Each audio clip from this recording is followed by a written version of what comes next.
We should.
How you doing, folks? Of course, we're covering the ECFL, kind of their theme song from the players' video that didn't come up for me, but let's tell you who we are and what we're all about here at Northeast Streaming Sports. I mean, you can see right now, without LeBron, Lakers are struggling. Let me tell you about the team I hate, all right? I know the Dallas Cowboy fan is here, so I had to make sure he knew how much I hate this team. I'm ready. I've often said that the people who run baseball, they try very hard to ruin it. I'm from Brooklyn. I don't have a problem saying it to his face. Oh, I'm from Brooklyn. Hey, you guys any...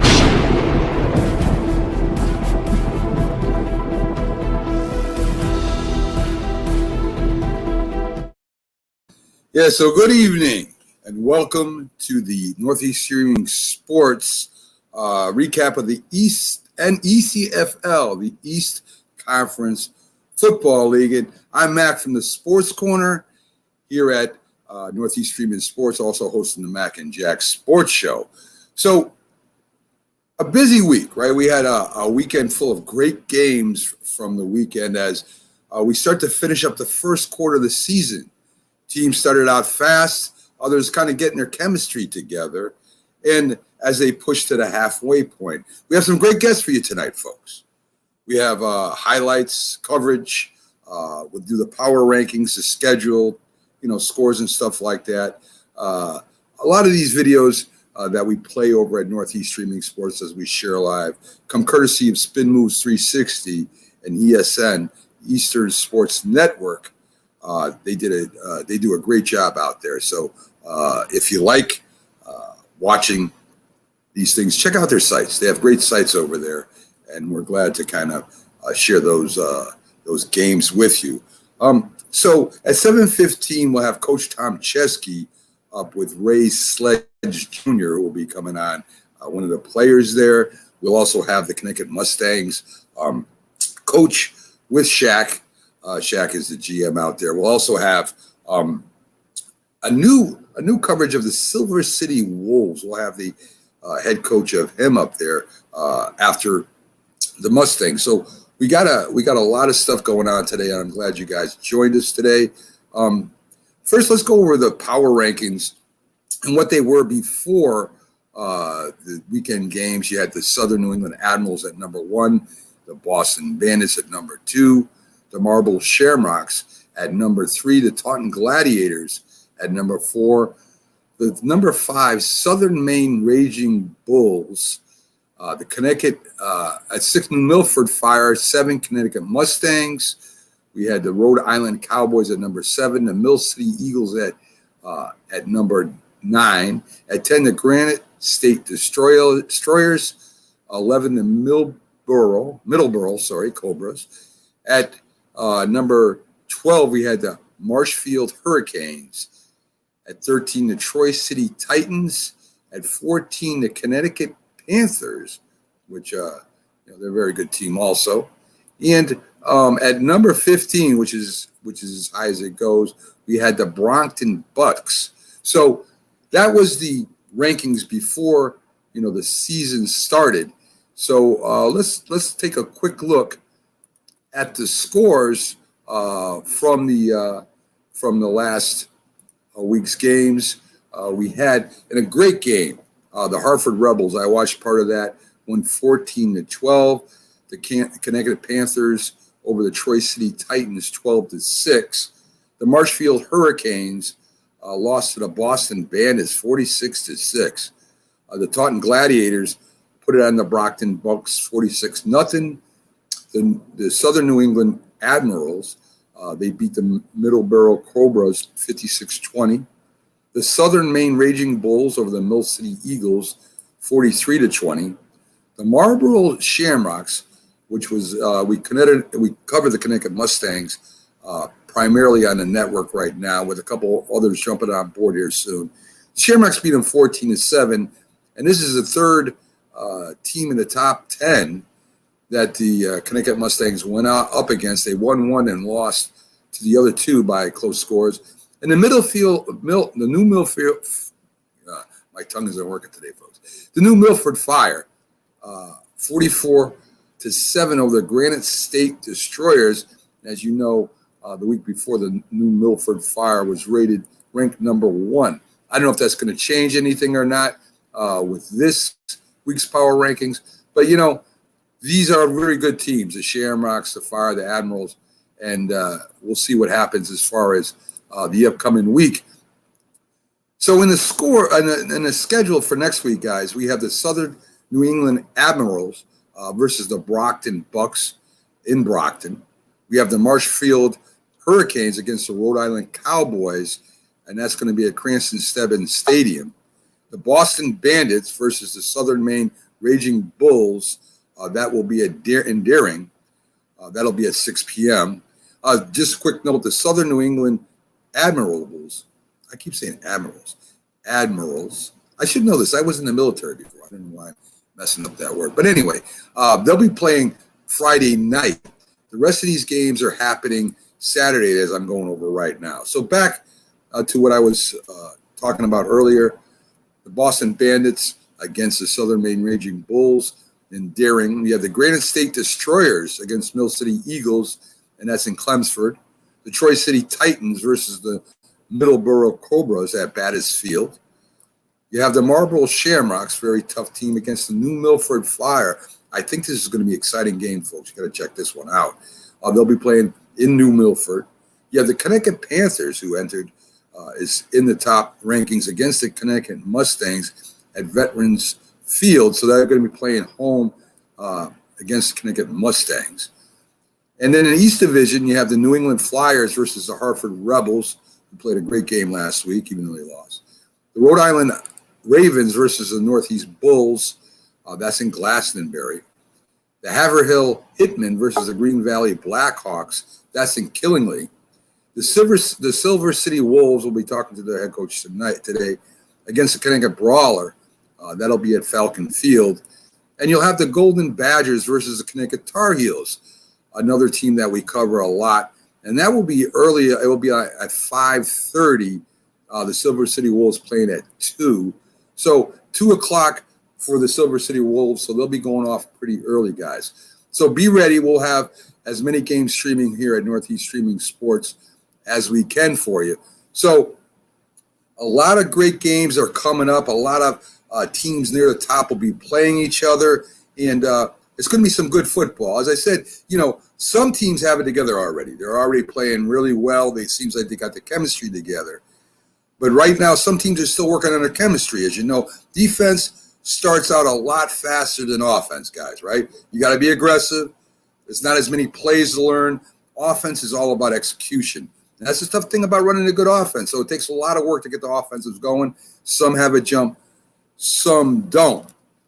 So as I said, our first guest up tonight is one of my friends. I consider one of my friends in semi-pro. I've talked to him a lot in another league. We're talking to him a lot right now as we cover the Tar Heels, and that's Coach Tom Chesky.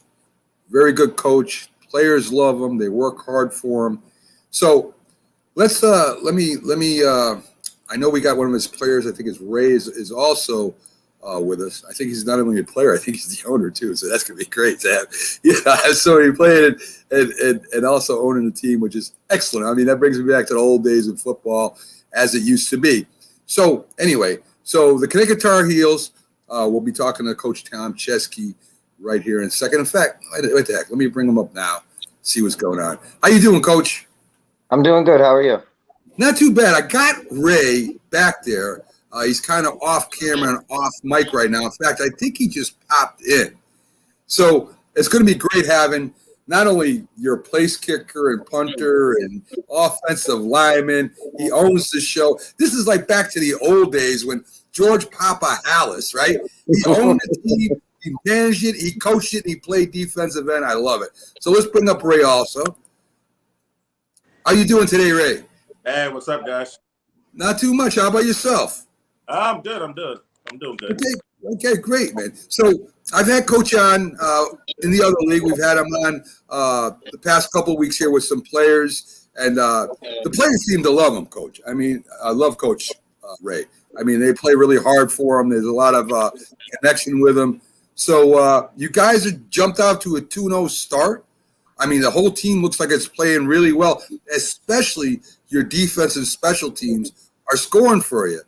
And, a lot of people, Ray, don't think about special teams, even in the NFL. And if you don't have good special teams, you're going to lose a lot of close games. If you have a good special team, you're going to win a lot of good close games. And you guys have done that, Ray. Yeah, definitely. I mean, Miami's definitely a super weapon on special teams. Everybody's contributing on defense, and it's one big family over there. So. Yeah, their players all say that too, Ray. All the players, the coach reminds us of that too. That you all play as a team, and that you're all close, very close to the team over there, like a family, like it should be in football, right? So, Coach, you got a big game coming up, and I think if I read it right, it's against the Panthers. Is that correct? No, the Badgers. Oh, sorry, the Badgers, the Golden City Badgers. That's right. Yep. So the Golden City Badgers coming in. you seemed pretty confident last week when we talked about it that you guys really feel strong that you'll be able to win this game and push on. And I found out something I didn't know, that the divisions were like, Division 1A and 1B and something like that, right? So I didn't know that coming in. So is that based off the members, the size of the city? Is it based off, because when we had different levels when I coached, it depended a lot on your population of the town. Well, it not necessarily. It more depends on your record, your track record, your history, right? So, we came over, we were playing high level ball over in New York, but when we came over here, we had a different roster, right? Our roster wasn't the same. We're basically considered like a new team. So you got to earn your stripes and work your way up. I mean, we plan on being up there in that list that you got sitting there next year, hopefully. Hopefully this year, Coach, right? The heck with it. Hopefully you guys move up again in them rankings this year. Ray, being a player and an owner, I mean, that has to be a lot of trying. I mean, when I was head coach of a town program, and I also coached a team. So it was really hard to balance keeping your team, my team going, and dealing with everything else associated with running, an organization. Do you feel a lot of pull that way, where you got to take care of certain things with the league and the equipment and raising funds, and then coming back and playing also? Does that stress you out a little bit sometimes? Yeah, I mean, I've been doing it for the last 3 seasons now. I owned a team in the ECFL 2019, so it's been my third season as an owner player. As far as like running the team itself and everything like that, it is big responsibility business. So it is stressful, especially being nonprofits. It's money coming out of your players' pockets, and then people that will actually sponsor them.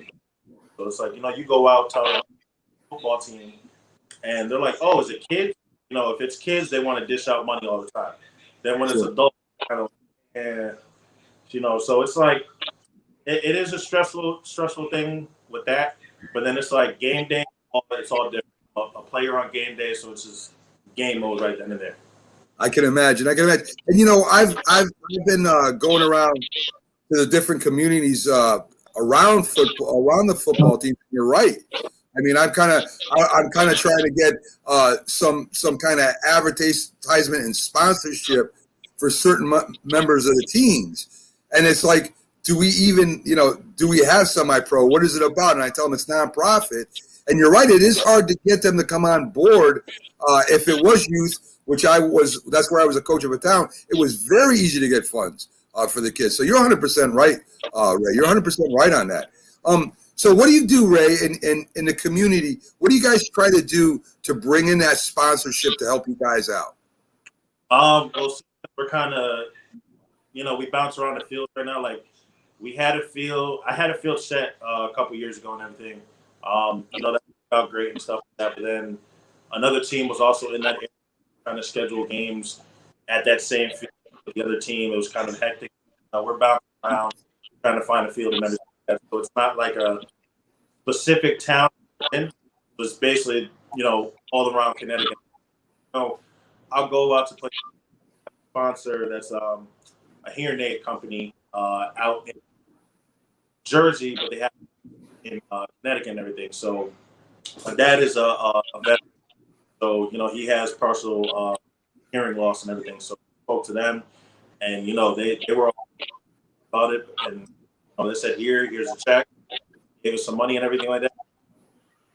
When we have our banner up, that logo and everything on the game logo, live stream our games up on there as well. So as the first time owning the team, so it's a work in progress. Early year going into the next season, start talking about everything like that, so I could get a relationship with them. So when it comes time, know what we're about, what we are, what we're trying to do, and everything like that. So.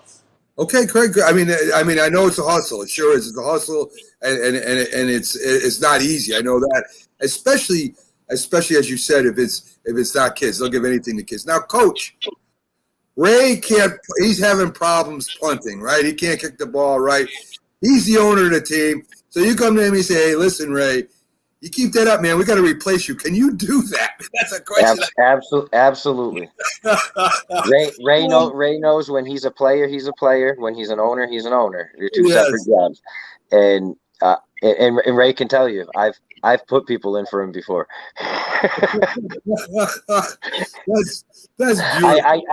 I put Ray actually probably to a higher standard than I would some of the other guys, because he's got to lead by example, because being the owner, we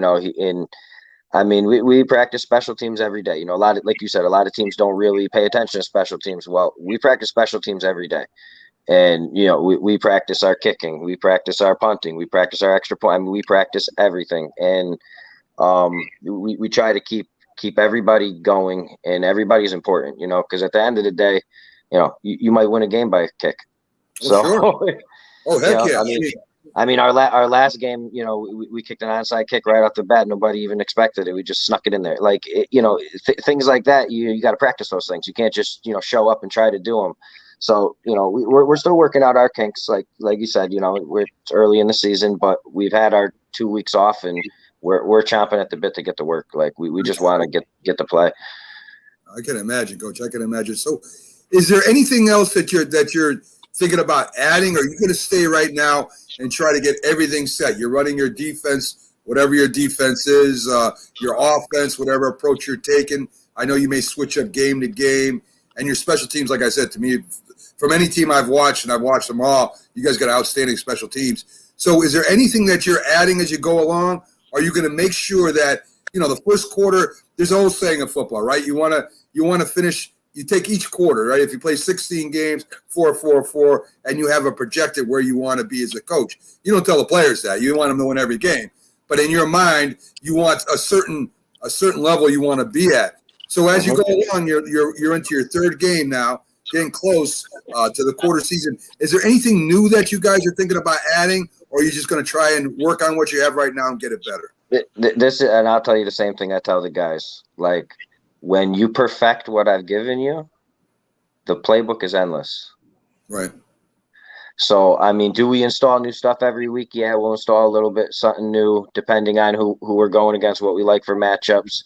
But at the end of the day, we like to get down the field.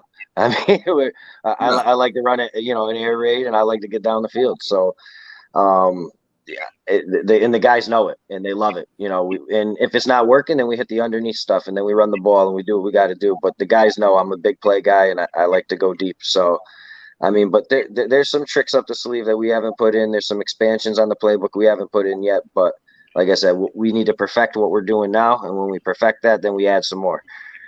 Agree. So Ray, as an offensive lineman, let's go to offensive line right now. Nearly not enough credit goes to the offensive line, and that's at every level, right? Everybody follows the ball. So in your line, is it the basic blocking point of attack that you guys do? Or do you do a little bit of trapping, a little bit of pulling guards, a little bit of, they call it snake blocking in the old days, double team blocking, going down the field and hitting. How complicated is your offensive line system there? I say I'll give it up to my guys. The last two games, we had guys that, weren't O-linemen playing O-line. They had to figure it out game time. So, it's different when you have somebody who's been playing that position for years coming in. They're like, oh yeah, this is easy to me.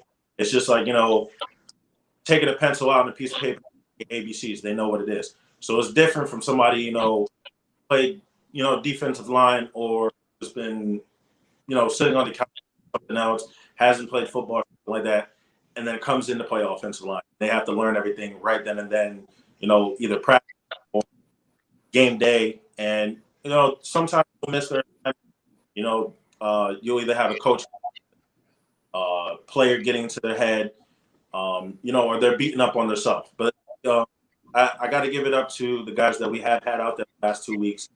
They stepped up. They protect the quarterback as much as they can with the knowledge they have.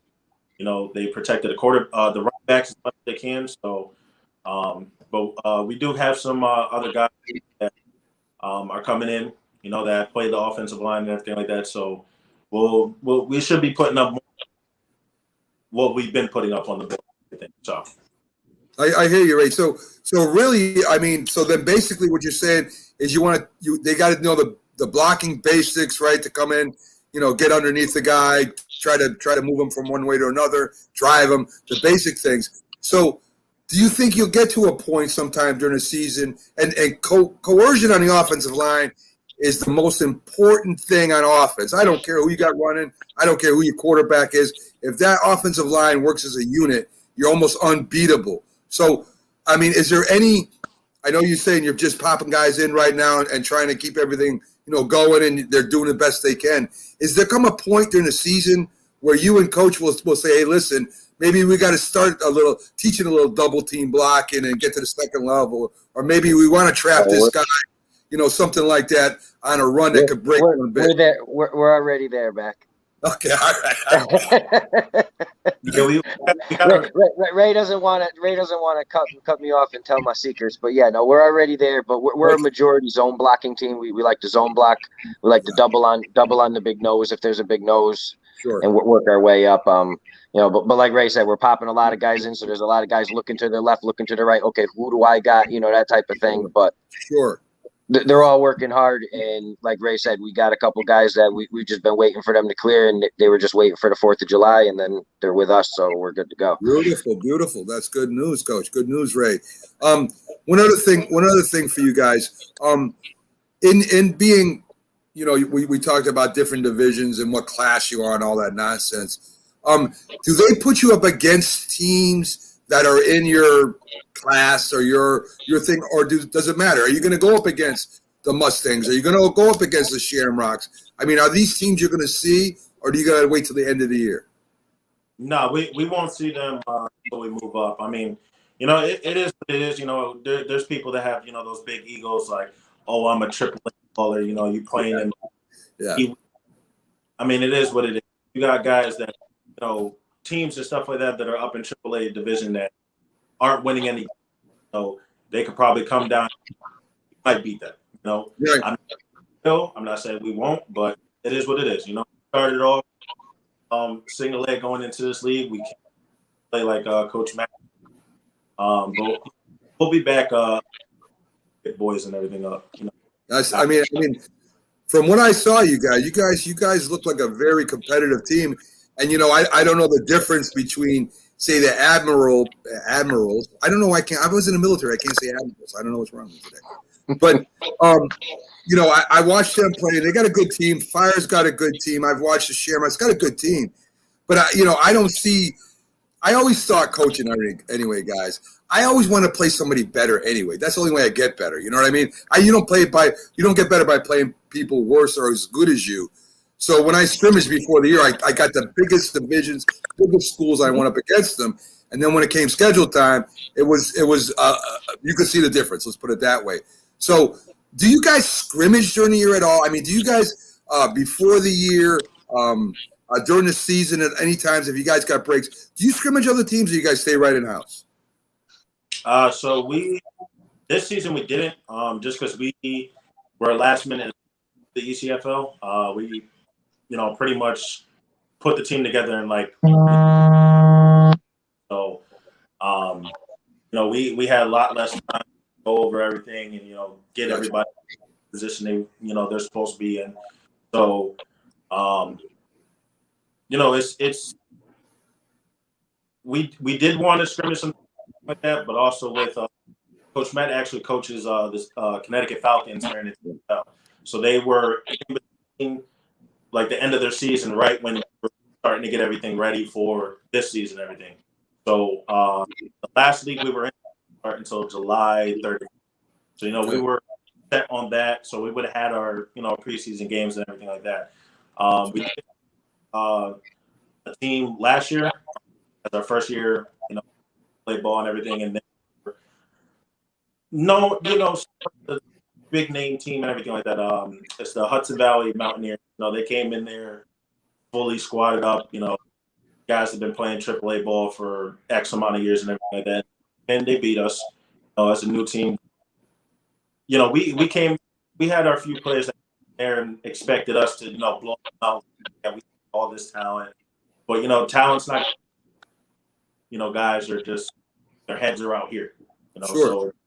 So it's all about going in as a team together and everything, and knowing what you got to do in order to actually get these wins off. Yes, I mean, when I went into where I was at, Ray and Coach, it was a terrible situation, but it was an old league I played for, and I even went up to Rhode Island and played Providence. I didn't care. I mean, people thought I was nuts, but they found out in the long run. The only way, as I said, you get better is by playing against bigger, better teams than you, because that's the only way you can progress. I think anyway. But I thought anyway. But I'll tell you guys, I'm really impressed. Coach has got us lined up. I'm going to try and get a couple guys calling your games starting next week, if not the week after. We did get you up live on Northeast Streaming Sports. If worst comes to worst, you guys are going to be on the network going live anyway. So, we got your page. We'll do that, no problem. But we definitely want to get working with your team more and maybe help you out any way we can, like we're trying to do with the Mustangs, and maybe, get some extra shine your guys' way. Maybe it helps with sponsorship, maybe not, but at least get you more extra shine down there. Ray, as I told Coach, I'm an old semi-pro fan from way back in the 70s when there was a Hartford Knights that had future Pro Bowl players for the NFL there, and it was before the NCAA got big. Semi-pro football was pretty big back then. And I look at the level of competition you guys got down there and the talent you guys got down there, and there's no reason why you guys shouldn't be up there getting your due now too. And we're going to try and help that. We're gonna push it as hard as we can all year round into next year too. We're going to stick with you guys, and we're going to keep it coming. And I think it's a great league you guys are in. I've looked at other leagues across the country, and this is the best league I've seen so far as semi-pro. So, you guys have at it. Good luck next week. Hope you guys come home victorious and keep it going, man, because you guys got something special there. I'm telling you. Coach, you got something special. Ray, you got something special there. And all the work's going to pay off, and you'll see by the end of the year. I know it will. So you guys have a great game. Coach, I'll talk to you, or Linda will talk to you off network, and we'll try and set everything up. Ray, I really appreciate you coming in today. It's great meeting you. I love a man like you that does things for football and for a team and for a community. I'd take my hat off to you if I could. Okay. All right, Coach, we'll see you next week. Hopefully we'll get you up and running live calling the game. If not, we'll be sharing you. Ray, again, great job, and thank you for joining me today, Ray. Thanks, Mac. See you. Take care, guys. So there you go, folks. All right, we had the Connecticut Tar Heels we just talked to. We'll have the Connecticut Mustangs coming up next. And then we're going to have a special guest coming in after the Mustangs. That will be the Connecticut Silver Wolves head coach. That will be coming up with us after that. So what we're going to do, folks, is I'm going to take a quick break. I'm going to come back on the other side, and we should have the Connecticut Mustangs up and ready to go. So stick with me. I'll be right back as we talk a little bit more football. And as I said, we should have the coach Ian Shack from the Connecticut Mustangs on right after these messages. So please stick with us. I'll be right back after these few messages from a couple people that we like to hear talk.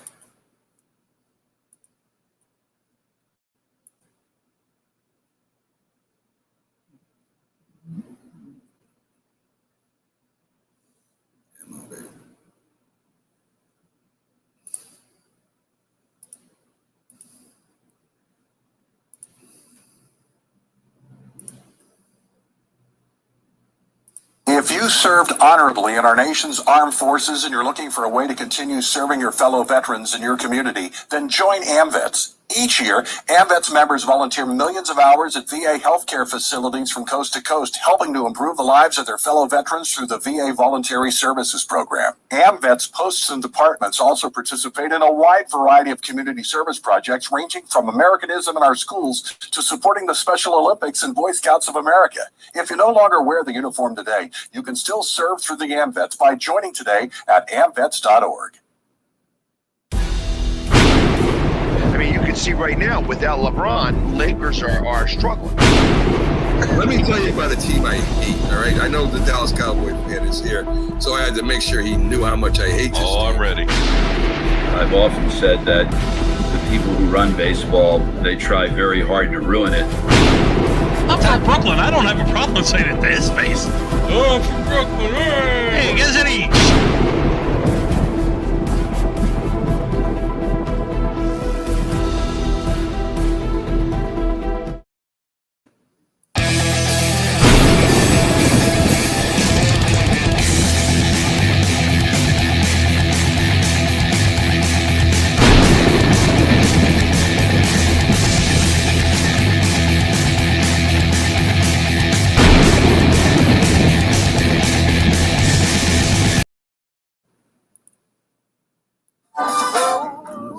Baby.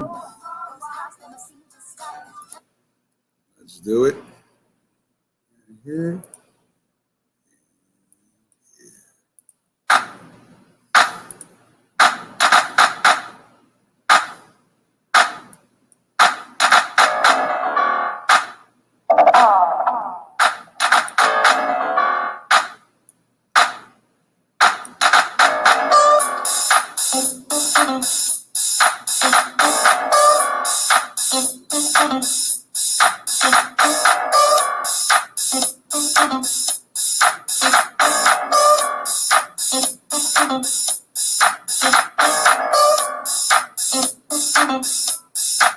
Good evening, everybody, and welcome back to the ECFL recap here on Northeast Streaming Sports.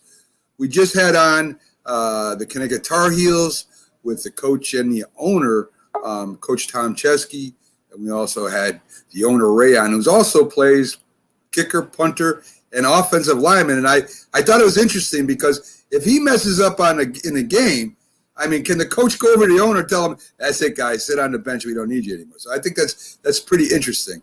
But as you saw, the owner has been talked to by the coach, and that's excellent. So let's, without further ado, bring up the GM of the Mustangs, Shaq Jones, and also we're going to bring up also the head coach, Coach Sal DeMayo. So let's bring him up too. Coach, how you doing today? Good. How are you? Good. Hey, listen, I've seen you on the sidelines a couple times, and you never look happy on the sidelines, Coach. You never look happy. You're always upset. So I'm glad to see you smiling here. What's going on down there? I'll tell you. We're having a lot of fun following you guys and doing your games. Of course, Shaq, who was in and out. I don't know what Shaq is doing right now. There he is. There's Shaq. Shaq, how we doing, buddy? You look like you're half awake. I'm fresh off work right now. I just got. Yeah, I know how that is, man. I mean, you got to work, GM. I bug you to come on all the time. You're the cameraman. I mean, I got you going crazy, don't I? So anyway, and thanks for getting the coach on. Coach, again, glad to have you on. So let's talk about the Mustangs for a minute. Sure. I've been following every game. I called one. I had another team call the second game, and the cameraman, for some reason, something about a baby, some excuse. I don't know what it was. Couldn't make it next time, and hopefully we get it all set up for next week. But the thing I noticed about the Mustangs that really impressed me off the rip, and that was from the first game, is your defense. Your defense in the first game kept you in it till the end, and you guys end up winning. In the last two games, you played against top three teams, man. I mean, you guys are battling what they say is the best in the league, and you're kind of walking away losing in tight games, and sometimes, you know, with penalties or mistakes, but you guys are right there with them. And so what I'm encouraged about, Coach, is that you're there, and without mistakes and maybe a little bit more execution on offense, you guys are a major threat for the championship this year, I think. Yeah, I mean, you know, the Mustangs have always been defense heavy. I mean, up until this season, I actually played D-line for them for the last 2 seasons. So, I mean, we've always had a solid defense, and we've always struggled a little bit in the offensive area. It's kind of been the team motto. But right now, I don't really think we're struggling. We're just, like you said before, we're struggling to execute. We're struggling to get out of our own way with penalties, and we've got some bad calls, some unfortunate calls that probably shouldn't have been calls, but it's part of the game. But right now I think the biggest thing is us and our line really getting used to each other and learning the adjustments, because that's the biggest piece. When we go back and watch film, which myself and the coaches watch a lot of film, that's what we're seeing, is that it's just one little adjustment. Someone's either double teaming when they're not supposed to, or they're going up to the second level, leaving a guy, little things. And, as I have a call with the team later, that's what we're going to kind of talk about is, that execution in practice and why it's so important to really rep those different looks from a defense. Go ahead, Coach. This game, I pretty much know exactly what they're going to run against us, what it's going to look like. But, obviously, as a coach, you can't be out there playing it for them. So I think that's the biggest thing, is just getting to those little details for execution right now. I was talking to the Tar Heels, and to me, the most underrated unit in all of football, from the youth up to the pros, is the offensive line and the chemistry and togetherness there. Without that, I don't care who you have running the ball, throwing the ball, it doesn't matter. So, I think the teams that are doing well right now, their offensive line, either they've been together for years, or it's just a matter of the execution is right there right now. And when I saw the first game, when you change your strategy a little bit, you went to power football. Your quarterback looked like Tim Tebow, and you guys were – all of a sudden you got the drives going, and the passing game opened up for you. And your quarterback is quite an athlete. I mean, he's making throws on the run and everything, despite the offensive line. So what are you going to do, Coach? I mean, what are you going to work on as far as the chemistry and the strategy on the line? Are you guys going to go more basic point of attack blocking rules? Or are you still going to try and get that chemistry where you do some traps and second level blocking? Yeah, I mean, to me, a lot of semi-pro run zone right, zone left. It's easy to stop. Unfortunately, so I don't want to run that. I think that we're better than that. We have athletes on our O-line. I think that we're like 4 plays away every game from ruining a drive to really winning these games. I mean, in my opinion, I've said it to the coaches that, I'll say it again. To me, we won both of those games. We should have won. I mean, we had things that we shot ourselves in the foot, penalties in really bad times, bad snaps in really bad times, missed snaps. If you go back to the game against the Fire, a punt return call back for a touchdown. That's the game. Us being down on 1st and 10, all of a sudden we're 3rd and 16. Those drives, and that's what I'm trying to explain to guys, those little things really set you back as an offense, especially an offense that we're trying to run, which is that power and quick passes. Get Nico, get Mike out there on the wheel, bootlegging out, and look for those guys and give those receivers. We have a great receiving corps. In my opinion, we're the best in the league. I mean, we have height, we have speed, we have power. I think it's just between the quarterback and the receivers going to get a little bit more comfortable, and the O-line understanding how the quarterbacks move. To me, that's a big thing. And when I coach in North Haven, we run a single wing all the time. So this is never an issue for me, because, it's just power football, and our throws are really RPO. Right. To beat that power, but, a little bit of wing every now and then just to really set up defenses, but more out of that power set, out of the shotgun, that pro set. And, we have some extremely good running backs, size, speed, and they're helping us get up those drives. Now it's just finishing that little bit. And, we've been down on that 30-yard line, then all of a sudden the penalty sets us back, and we're back, and then we're punting. That's what we got to work on this week at practice, and that's really what we're going to be working on, more of the execution and make it more of a game style in practice, so these guys are getting used to that rhythm. And I think that's what we do a lot of, going over what the blocking schemes are and everything else, but now it's got to be repped in that rhythm over and over again. Agree. And, Bill Belichick says 80% of the time you beat yourselves. It's only 20% of the time the other team really beats you. And I believe that. I've seen it. So, Shaq, with representing the community, because I went over this with the Tar Heels, how are things going with the community there that you're playing part of right now? Is there a lot of interest? Are you guys, we ended up helping you out a little bit sponsorship. I'll get back with you later on that. We got one. It's not a big deal, but it's something. And with the community relations there, it's very important for a nonprofit organization to get funds, to buy things, to improve field, to get equipment, to get the team really solid, because if you don't have a solid team, you can't compete. So it kind of goes hand in hand. So how are things going with the community right now, Jack? We have a decent turnout, game wise, fan wise. We try to, come up with certain ways that we can actually get more fans, whether it's through concessions or if, just word of mouth, throwing out flyers, stuff like that. Anything? Go ahead, Jack. I was going to say, actually, on that front, the owner in the offseason did a lot of events with the community to try to get people to know who the Mustangs are. And Sure. It was at Christmas time, like a toy handout, a trunk or treat at Halloween. And I think now, the goal is to kind of capitalize and get those people here to watch some good football. And it's one of the things I'm very big on. And even though you'll hear me flip out in the sideline, but our sideline of, making sure it's a family thing that can go on there. And getting kids, our youth program, wanting to get those kids down there to start seeing that there is other options outside of college football. Yes, I agree. College doesn't work out, and there's I played till I was 42, so there's options out there. Definitely, I agree with that 100%.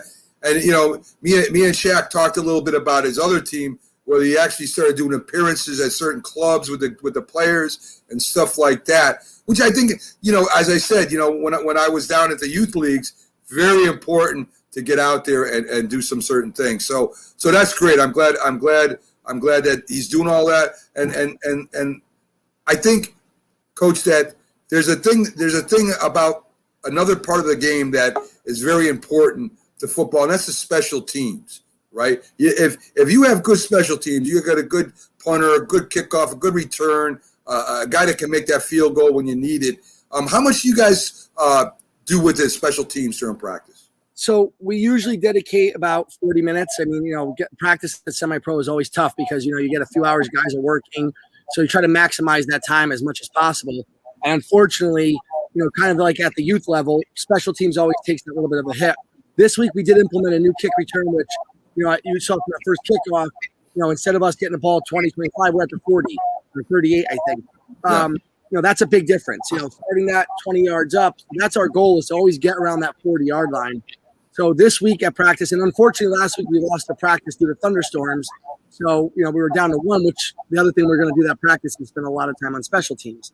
Sure. The other piece that we work on is, not only kick off, but again, we're 0-3, but honestly, two of them we had are those onside kicks that, I think execute very well. And this week we just missed it as a guy slid by the ball. That's something we're not going to go away from. And I'll put it out there to any coach. And if you've ever heard me in the sideline, I've actually called the guy out that we're kicking it to, let him know it's coming to you. We went and played in Virginia this year and in the winter, and one of the running backs was on our side doing chains and called out what we were saying.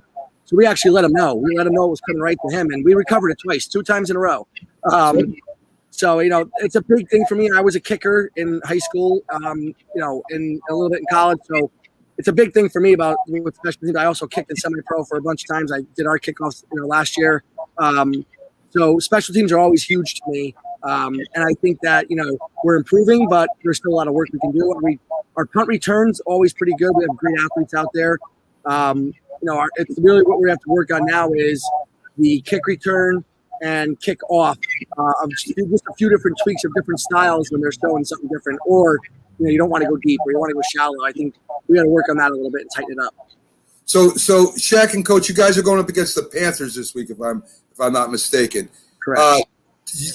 You already get a shot to look at a little video of them. Oh yeah, I'm about 60 hours into film. what kind of team are you going up against? Are they just a basic pass run team? Are they more heavy throwing or running? In their defense, how good is their defense? So I would say that they're probably a little bit pass heavy. Their run is a lot of zone left, zone right, few dives. I didn't see anything like extravagant with traps or anything like that, as you saw with the thing about the Shamrocks was they're an established team. They've been around for a while. I played against them in '99. So, with the Connecticut Chiefs. So, I mean, I know that program's been around for a while. They have a good coaching staff. And, we were prepared for what we're going to see with this. With zone, it comes down to really controlling the line of scrimmage. Who controls the line of scrimmage against a zone run wins. I have all the faith in the world against our pass rushers, especially our edge rushers. They're ruthless. We do a lot of stunts, as you can see on film and the game. So their offense, I think we'll fare pretty well against. I think that as long as we do that, everybody does the job that they're supposed to do and doesn't worry about the guy next to them, we're going to be good. Their defense, it's a pretty standard defense. I mean, they have some good players. The Panthers took some hits when a lot of the guys traded off to other teams, so they're missing some key players for them that they had in the past. But they still have some dogs out there. I mean, they got some real good players. I know that they got their first win this week, and they had some trouble the first few weeks. But I know that they got some of their teammates back that were still in flag. So, we're not taking anything lightly, and we're going to put a playbook together like we do every week based off of what we see from them. And we're not going to try to fit a square peg in a round hole. We're going to give what they're taking us. Excellent. What they're giving us, I should say. And that's really what it comes down to is, just executing against what they're giving us, and we have a good idea of that already. Okay, that's great. Shaq, we'll be talking to you again, and you ready to go with us this week? You ready to get that camera fired up, and we're ready to rock? Yeah, we'll be good to go. Okay, I'll make sure that the team gets there. Coach, if you got a chance during the sidelines or something, or before the game, go on over and talk to Shaq. Let us know your thoughts, and let the fans hear you, man, because that's what it's all about, right? We want to get more people in the place, and we'll make sure that. And Coach, great job zone blocking. If you can shoot the gaps, you got them. I know that in zone blocking. So, great job on D. Great job overall, and go get the 500 guys. All right, you hear me? Thank you, guys. All right. Thank you, Sal, and thank you very much. And glad that you both made it on. We'll talk to you again soon, guys. All right, thank you. So there you go, folks. We just finished up with the Connecticut Mustangs. And we got a special guest coming up for you here right after this message. Coach Ray Silver with the Silver City Wolves. And let me tell you guys, they counted this team out, man, after the first game. Well, the coach did something to surprise everybody, right? He turns the whole team around, and they put a hurting on last week's game. So right after these messages, folks, we're going to talk to Coach Ray Silver and see if he gives away a couple little secrets to us. Because, we're trying to investigate things here, if you know what I'm saying. So we'll be right back after this message, and we'll be right back to talk to Coach Ray Silver. We'll be right back, folks.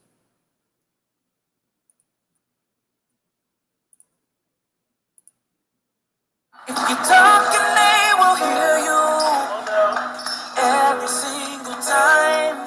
Oh, we're getting killed. Yeah, well, Kyle's not here. How come? Kicked off the team. Didn't Tim tell you? Kyle and some other kids got caught drinking beer in the park a couple of nights ago. Really? Yeah. 0 tolerance. He's out for the season. Come on, it's a first offense, right? That we know of. But why should that matter? He knew not to drink. I made it clear to Matt, that's what we expect from him. What have you said to Tim? Nothing really. A lot of kids try it at this age, so. Yeah, well, a lot of kids don't try it too. I'm not saying that Matt's going to be this perfect kid, but if I don't tell him what we expect and why he shouldn't drink, how's he going to know? You think kids that age really listen? They never admit it, Bill, but they hear more than you think. Talk.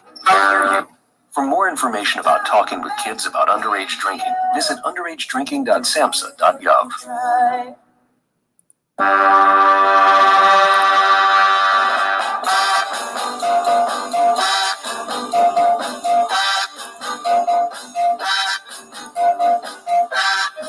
Good evening, ladies and gentlemen, and welcome back to the ECFL recap here at Northeast Streaming Sports. Just had two teams in, guys. We just had the Connecticut Mustangs and the Connecticut Tar Heels. Well, now we got coming up next the Silver City Wolves, and I'm going to tell you what's interesting about this, guys. The first game they played, everybody counted them out, right? They got beat pretty good, but the coach doesn't take that lying down, right? The coach comes back and he says, "Guess what? That ain't who we are. We're going to show you who we are this week." So let's bring on Coach Ray Silver and see what's going on. How you doing, Coach? I'm doing good. How are you? Doing really good, Coach. Glad you came on today. I'm glad we got hooked up and we're able to talk. Now, the interesting thing, as I said, you were backstage. You kind of heard what we were saying. Was, the first game wasn't too good for you guys, right? So, I mean, everybody's saying, the Silver City Wolves. But then you guys turn around and put a whooping on the last game you played. And let me see if I got this correct. The last team you played, Coach, fill me in here so I don't have to flip around here on my screen. Let me see what we got here. We played the Thundercats the first game. Thank you. And the last game you just played was against let me get to the scores here. I'll tell you. Golden Badgers. The Golden Badgers, Coach. You said it right. So you guys go up against the Golden Badgers after getting beat the first game, and you put it on them. I think your quarterback threw 6 touchdowns. Is that right? He had 5 touchdowns. Yards. 5 touchdowns. And you guys end up winning 34-0, if I'm correct. Yes. Yes. So now all of a sudden you put the league on notice, right? You say, okay, you think you got us figured out, well, you don't. What made you make that big change, Coach? I mean, did you just see it wasn't going in the right direction? You said, well, just put on the brakes and let's redo this real quick and get everybody on the same page and let's go forward? Well, it has something to do with that, but then it also had to do with that first game. I was only coaching them for, I want to say, about a month. Okay. So I was still getting in the hang of who the players are, what they could do, where they should be at. I didn't introduce them to my playbook yet. They already had playbook. So with that first game, we went with their playbook because everybody knew it. It was a short time. We didn't have a lot of numbers. Gotcha. You know what I mean? So we struggled in that game. Our defense held up. Still to this day, nobody has scored on our defense. Our defense put shutouts. They beat us on a messed up snap that happened. Everybody was gassed. We had players playing both ways, and our center was our starting DN that he was starting center, so he was gassed by the fourth quarter, and it just took a toll on his snapping arm, and it was just a bad snap, and things happen. Right. So the defense has always been pretty solid from first game to second game, and as I talked about to the other guys. The defense normally comes around first, right? Normally, you got to be aggressive. You got a few reads. You play a couple schemes. But the offense is what takes the longest especially when you're a new team, right? You got to get execution. Execution is the hardest thing in football, to execute plays right. One bad thing, the whole play is messed up. So what kind of steps did you take, Coach, to get that execution just a little bit better? What I did was I just took everything back to the basics. We started doing drills. We do drills every practice, individuals. We come together as a team. We run through offense, defense. We have a special teams coach now. The first game, I was the only coach there. One of our coaches, he wasn't able to make it. So it was that. I think that had a toll on us too, because we only had just one coach there. Now we have all our 3 coaches at the game. So it makes everything easier for the team. But honestly, it was just execution. What I told them was simple. I am a Bill Belichick fan. I am a huge Patriots fan, and I just use his philosophy. If you do your job, worry about yourself and do your job, we will be fine. You execute the plays that I'm telling you to do. You execute, and consistency is the biggest thing that I preach to the team. Everybody kind of does out. Everybody. They had us losing this game to the Badgers. And this game, we just wanted to make a statement. We wanted to make a statement. We wanted to put everybody on notice that this is a different team than last year. This is a family. There's nobody on the team that's a me guy. Everybody is we. If a lineman goes out, a receiver is willing to go in there and play offensive line and block and help us get to where we got to be at. Yeah, I mean, that's so important. And in the team aspect, of course, it takes the whole team to win. And then you get to the matchups of individuals within the team, right? You either got to at least draw even with your guy there, or you got to beat him, or could break down the play. And if he needs help, you got to see he needs help, and maybe you got to either double team block him or double cover somebody. Whatever the case may be, the matchups during the game is what coaching is all about, right? You know what you're going to go with your game plan, and you got to make the adjustments during the game as you see. You can look at all the film you want. I mean, it helps. But once you get down that field and you see that guy is really that fast, faster than you thought, yeah, exactly. You know what I mean? Yeah, and so you got to make the adjustments. And what I saw from the first game to the second game was incredible adjustments, Coach. I watched the game, and you guys looked really fresh. You look new, and you look like you're ready to rock. And I mean, I was very excited watching your game. So, what do you got planned for this week coming up? Are you going to do the same thing? Are you gonna work on different things? Or are you going to keep it basic for right now till the team comes together even a little bit more? Honestly, for this week we have our game plan. We've been talking about it set. I'm not gonna. What people saw this Saturday was only 12 plays out of our playbook. We ran the same 12 plays over and over again because they couldn't stop it. Right. Our motto was, if they can't stop it, we're going to keep running the same thing. There's no reason for us to go into our other formations and show anybody anything.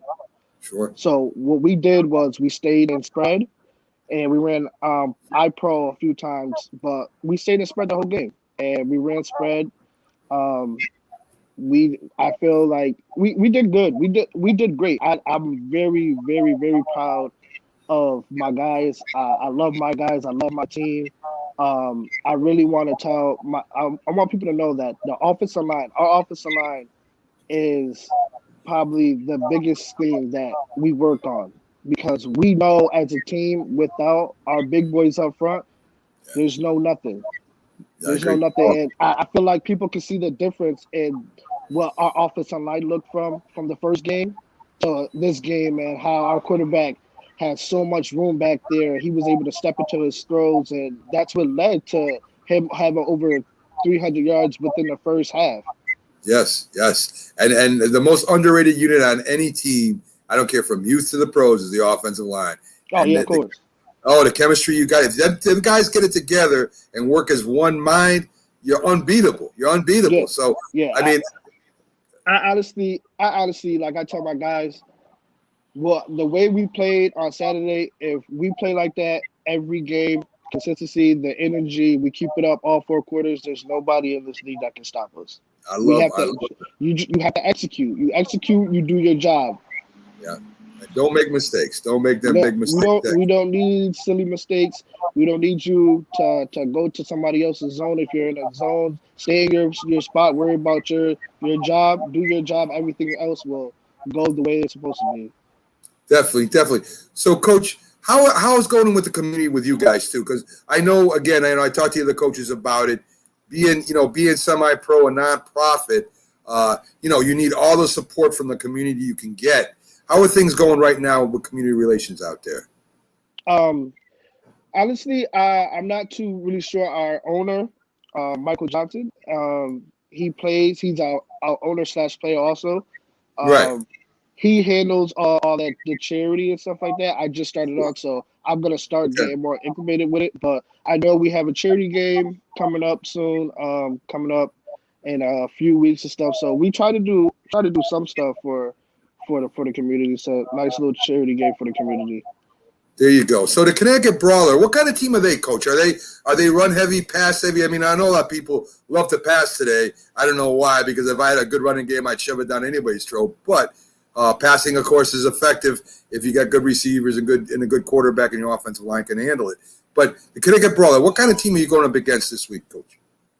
Honestly, I don't know too much about these teams in this league yet. I've been studying tape on them and stuff like that, but I know the coach. I had the coach as a kid at Pop Warner, and from what I know and what I can tell, he runs the same thing as he did when we played Pop Warner. He likes to throw the ball. He likes to slants, unders. He likes to go deep sometimes, and if we shut that down, he's going to try to power run us. Okay, all right. And your offense, you're going to go basically with the same thing and see if they can stop it, or you're going to add a couple of wrinkles? Well, we have a big playbook, and they know all the plays. It's just a simple fact. If I don't have to go outside of what's working already, there's no reason for me to call plays that if we're doing what we're doing right now is working. Why call plays that's unnecessary? Why show our hand? I agree 100%. Vince Lombardi said, "You know what's coming, stop it." And if you couldn't stop it, he'd do it the whole game, man. The whole game, he'd do the same play over and over until you stopped it. So offensively, people have not seen nothing yet. I can say that with confidence. There's three formations that this league has not seen that us in, and when they see us in it, they're not going to know what to do. Okay, I can't wait. I can't wait to see it, my friend. I can't wait to see it. So I know you're down there with the team we cover big time, the Mustangs, the Tar Heels. We just started covering them big time. So you're down there with those guys. Pretty good defense, pretty good special teams. I'm trying to instigate something here. You guys going to take care of the Tar Heels when you see them? Listen, the Tar Heels, from what I've seen in their Thundercats game, like the coach said earlier, they're a big shot. They're a big play team. They play action and try to get you biting, and they'll throw it right over the top of you. If your safeties or your corners, if they bite one bit, that ball is going to come over the top of your head, and they're going to score. So the big thing with them is limiting their big plays. We stop their big plays and force them to go underneath. That works for me. Listen, I can't wait till you guys play each other because I'm gonna have you both on here, and I'm gonna instigate the hell out of both of you. Trust me, I'm gonna do that to Coach Tom and you. Get you guys going, man. I love it. I love it, man. I love it. I love this team, and this league is a good league. It's my first year coaching, semi-pro. You know what I mean? I usually coach with Pop Warner. I was coaching Pop Warner. I helped out at the high school, but this is the first time we're semi-pro, and a lot of people counted this out because of it, because they have a first-year coach. But I'm a football-minded person. I played football my whole life. I've been playing my whole life. I coach. So stepping up, at first I thought it was going to be a little bit difficult. But if you're a coach and you know football, you have a football mind, I feel like it doesn't matter where you go. If you can get your players respect, and they appreciate you, you could do whatever you want. Listen, I agree with you, man. It's all about relationships. Coach Tom Chesky has already fired across the bow here. I see it. Hey, Coach. Coach Matt, I'll see. We'll see you in 2 weeks, man. It's gonna be a good game, man. It's gonna be a good game. That's great, Coach. That's great. That's great. So, can't wait. One last question before I let you go, Coach Ray. You said you got an owner that plays. Now, ask Coach Tom Chesky the same question. I mean, can you sit down the owner? Can you say, "Listen, man, you're messing up. Go sit on the bench." Can you do that with your owner? Oh yeah. Listen, this is one thing, because me as a coach, I don't play favorites. I don't do none of that. I don't care if you're a starter. I don't care if you're a star player. I don't care how good you are. I don't care what your numbers are. If we're in a game and you're just having a bad game and you're off, you're coming off the field. I don't care who you are. Right. I don't care. I'm not going to leave you out there. I put on the field the people that's going to put us in the best situation, in the best position to win. Period. I agree. It has nothing to do, because just because you're athletic doesn't mean that you have a football mind. You have to know your assignments. You have to know your where somebody is, if we're in cover 1 or cover 2 or cover 3 or whatever the coverage is, or whatever you have to know what you're doing. If you don't, then you have to come off the field. I agree. I agree, Coach. I just can imagine, McCartney trying to pull Jerry Jones out of a game. He'd be gone the next day, if you know what I'm saying. Jerry Jones won't put up.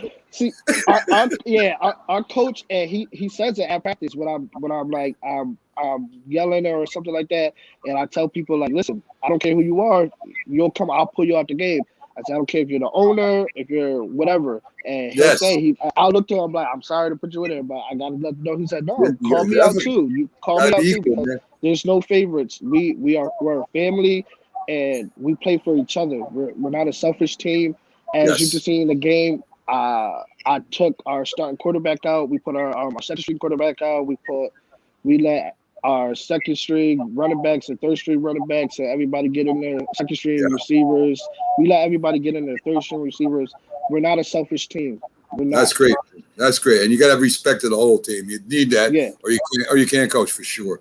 Coach Ray, I appreciate you coming on. I'm glad we got hooked up. I'm going to have you on again. We'll be looking for you. We'll definitely, if your feed's on there, we'll share your game. And maybe if I can get a team to call your games, I'll talk to you too, because I would love to call your games. Especially this week. These next 2 weeks coming up against the Brawlers and the Tar Heels, they're going to be exciting games.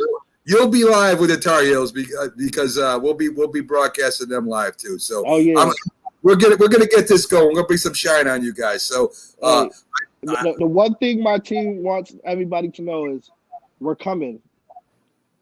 Yes. There you go. That's it. See how he got it stirred up. I didn't say nothing yet. You see all the comments. Everybody, listen. We don't take nothing away from the Thundercats in that win. That was a great game. It was a great defensive game. We don't take nothing from them, but that won't happen again. Okay, I hear you, Coach, and I love the confidence, and I love what you're saying too. It's great having you on, interviewing you, and again, we will see you again, my friend. Okay. It's great to be here. Thank you for having me. Thank you, Coach Ray. Have a great day. You too. So there you go, folks. Coach Ray laying down the law. Telling Tar Heels, we're coming for you. We ain't scared of you guys, and we'll see what happens, man. I love stuff like this. Maybe we'll see a big rivalry starting to happen down there. I would love to see that, folks. Thanks for joining me this week. Every week the show will get better as we get more people involved, more teams involved. Again, any coaches, GMs out there, players, if you want to send a summary, if you want to try to get on the show. There's the email address. It's macmanperry121062 at yahoo.com. I'll do my best to get you guys on the show. I'll definitely use your scoring recaps. I love covering the semi-pro league, especially ECFL. Thanks up there to those guys for letting us come in and be part of the semi-pro league here, because we really enjoy it. I love football.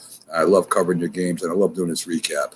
So, folks, thanks for joining me. Again, I'll be back next week. The time might change a little bit because I got a couple meetings with Northeast Streaming Sports, but I'll be here Monday. You guys have a great day, and we'll see you again soon.